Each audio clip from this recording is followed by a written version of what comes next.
Assalamualaikum Bu Nia. Waalaikumsalam. Ibu, terima kasih. Mohon izin Ibu sebelumnya saya mau mewawancarai Ibu tentang pengambilan keputusan berbasis nilai-nilai kebajikan sebagai pemimpin. Sebelumnya saya mau tanya gimana kabar Ibu? Alhamdulillah kabar saya baik.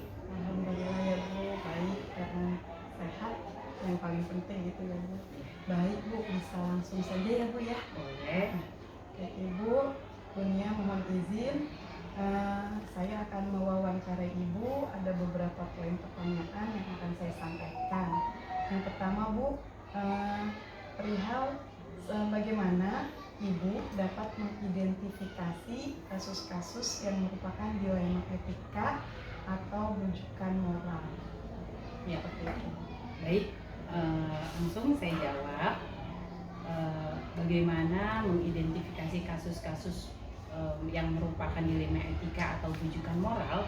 Yang saya lakukan adalah memahami masing-masing kasus tersebut, ya, kedua kasus tersebut dengan caranya setelah saya memahami, saya langsung berkoordinasi dengan pihak-pihak yang terlibat. Nah, apakah kasus tersebut permasalahannya apa, gitu kan? Pasti kan kalau kita sudah berkoordinasi, kita sama-sama memecahkan bersama, kita dengan guru atau yang terlibat itu, pasti masalah itu tidak akan berkembang.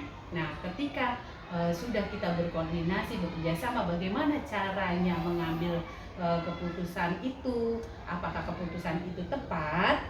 Nah, pasti kasus itu tidak akan berkembang, gitu ya. Kasus itu akan selesai.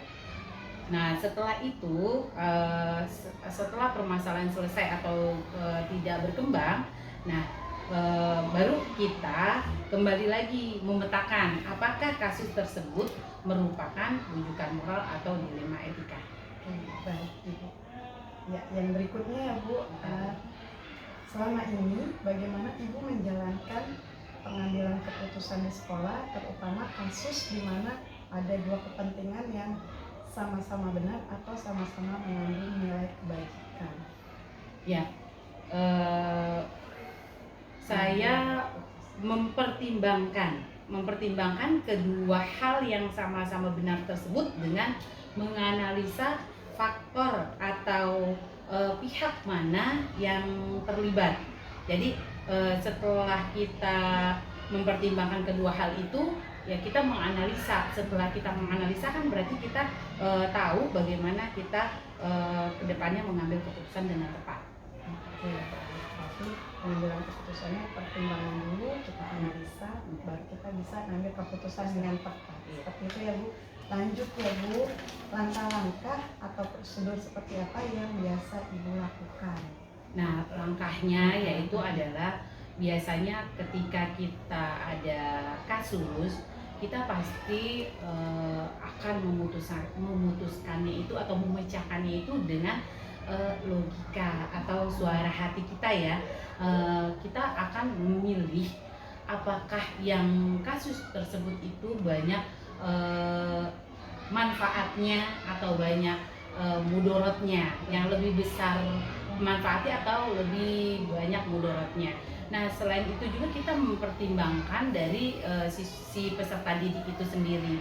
Setelah kita seperti itu, tahap berikutnya kita menginvestigasi dengan memeriksa kembali apakah fakta-fakta itu terjadi, apakah masalah itu terjadi. Nah, kemudian setelah kita menginvestigasi, kita jangan lupa kembali lagi kita berkolaborasi, bekerja sama. Pastikan semua itu ketika kita melakukan langkah-langkah, apabila kita meminta masukan banyak orang, pasti ada ide-ide yang memang tepat. Nah, kita lakukan bersama, dan setelahnya adalah kita mengambil keputusan. Mudah-mudahan kita selalu diberi bimbingan, istilahnya sama Allah diberikan petunjuk sehingga keputusan itu tepat dan bermanfaat untuk orang banyak. Betul, itu langkah-langkahnya ya Bu.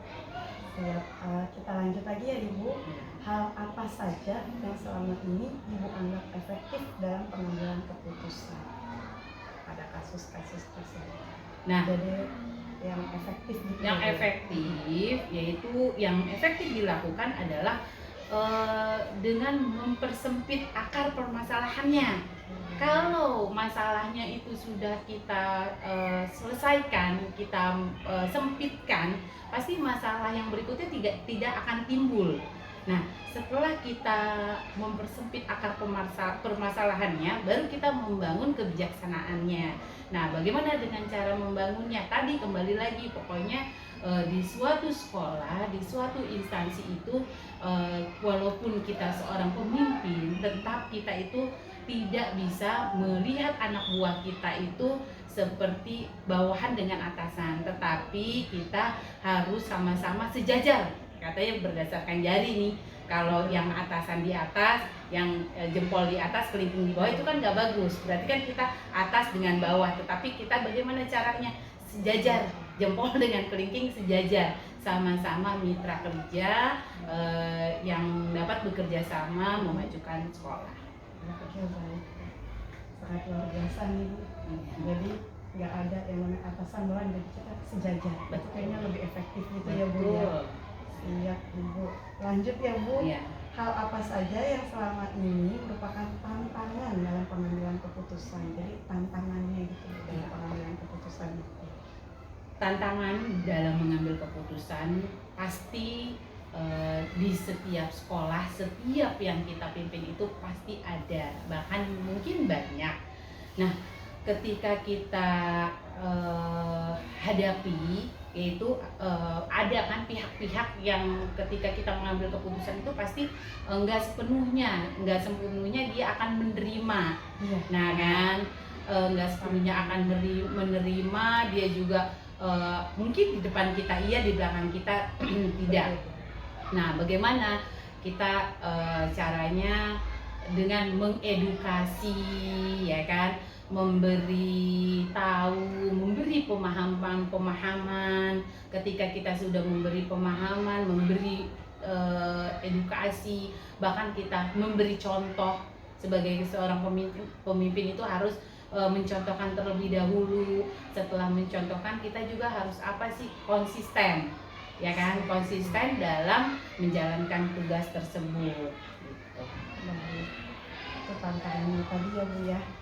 Lanjut poin berikutnya Ibu. Apakah Ibu memiliki jadwal tertentu dalam menyelesaikan kasus-kasus tadi? Nah, kalau saya secara pribadi, kita kembali lagi coba melihat ketika kasus atau kan itu kasus itu sesuatu yang terjadi, masalah ya, pasti ujung-ujungnya permasalahan. Kalau kasus itu terjadi biasanya kan tiba-tiba. Nah, jadi di sekolah saya, khususnya di Bakuapus 04 itu tidak ada jadwal khusus, ya kan? Tidak ada jadwal khusus untuk memecahkan kasus tersebut. Tetapi ketika kasus itu terjadi, kita cepat-cepat menanganinya. Nah, cepat-cepat menanganinya, bahkan tergantung jenis kasusnya. Apakah kasusnya itu besar atau kecil, intinya kita langsung kita selesaikan, kita cari akar permasalahannya, kita tanya. Nah, itu kita tanya lagi dengan yang terlibat, bahkan kita tanya lagi dengan guru, kita sama-sama bekerja sama, kembali lagi ke koordinasi tadi. Ketika sudah berkoordinasi, kita menemukan langkah yang tepat untuk melaksanakan permasalahan itu, pemecahannya bagaimana. Nah, menurut saya itu kasus itu tidak akan melebar kemana-mana, kasus itu akan selesai, kecuali permasalahan yang sangat besar. Ketika di sekolah ada permasalahan yang sangat besar, tidak bisa dikoordinasikan dengan guru, orang tua murid, kita nih punya pembina. Nah, kita tidak bisa melangkahkan kaki kita tanpa kerjasama di sekolah dengan seluruh warga sekolah, di atasan kita juga dengan para pembina kita, siapa pengawas, kasatlah, bahkan pihak Asudin, bahkan ke dinas. Berarti jadwal tidak terjadwal dengan khusus, tapi apabila ada kasus permasalahan itu segera ditangani gitu ya, Bu, agar tidak melebar kemana-mana, intinya seperti itu. Baik, lanjut ya Bu. Adakah seseorang atau faktor yang selama ini mempermudah atau membantu Ibu dalam pengambilan keputusan? Pasti ada. Nah, faktornya apa sih? Faktornya adalah komunikasi yang baik. Komunikasi yang baik dengan seluruh warga sekolah, pasti itu akan menyelesaikan atau membantu kita dalam mengambil keputusan. Nah, setelah komunikasi yang baik, apa sih? Komunikasi aja kan sebenarnya nggak cukup, ditambah apa? Dengan pengelolaan emosi. Nah, ketika kita menghadapi kasus, kita tidak perlu langsung temperamen, marah. Kita selesaikan dengan kepala dingin. Karena ketika kita mengambil keputusan, apabila dengan temperamen pasti hasilnya tidak baik. Nah, itu yang kedua. Yang ketiga adalah pemahaman tentang teori-teori atau tentang hal-hal baik yang dapat kita ambil untuk itu tadi, pengambilan keputusan gitu. Intinya adalah setelah berkomunikasi, setelah pengelolaan emosi, pemahaman yang baik, ya didukung tadi, kembali lagi kita saling bekerja sama. Adanya kolaborasi berarti ya, iya, dari seluruh stakeholder yang ada di sekolah, seperti itu ya. Betul. Nah, yang terakhir nih Bu, dari semua hal tadi yang sudah Ibu sampaikan, mulai tadi dari memahami kasus, pengambilan keputusan di dalam langkahnya, langkah efektifnya, tantangan sampai jadwal, dan akhir tadi ada faktor atau orang yang membantu pastinya. Pembelajaran apa yang dapat Ibu petik dari pengalaman tadi pengambilan keputusan tersebut? Ya, berarti kita akan kembali lagi ke awal ya. Pembelajarannya adalah ketika kita mengalami kasus tersebut, yaitu kita mengidentifikasi terlebih dahulu kasus tersebut, apa jenis kasusnya, terus apakah itu harus dilakukan lebih awal atau secepatnya diselesaikan, terus melakukan pengujian, apakah itu yang benar lawan benar dapat menentukan benar lawan itu ya, yang tadi ya salah benar lawan dan salah gitu. Terus istilahnya kita melakukan, setelah pengujian kita melakukan kerjasama, kita juga mengambil keputusan itu berdasarkan prinsip-prinsip yang tidak merugikan gitu kan. Tadi kembali lagi berjalannya sekolah dari adanya kerjasama, komunikasi yang baik gitu sih kayaknya menurut saya ya. Intinya adalah kerjasama, komunikasi yang baik, dan memberi contoh yang baik. Baik Ibu, terima kasih Bu untuk waktu wawancaranya. Alhamdulillah dari penjelasan Ibu tadi tentang pengambilan keputusan berbasis nilai-nilai kebajikan sebagai pemimpin itu sangat membantu saya dalam memahami nanti untuk kasus-kasus yang terjadi di sekolah itu bagaimana menyikapinya dan langkah-langkah yang harus diambil, dan sangat luar biasa penjelasan dari Ibu. Terima kasih Bu sekali lagi untuk waktunya. Saya sepertinya nanti akan mencontoh cara Ibu bagaimana menyikapi suatu permasalahan. Itu aja ya Bu Nia. Terima kasih Bu Nia sekali lagi. Saya akhiri. Wassalamualaikum warahmatullahi wabarakatuh. Waalaikumsalam warahmatullahi wabarakatuh. Semoga bermanfaat. Amin. Dan sukses selalu. Sukses juga untuk Ibu Nia. Terima kasih Ibu. Ya.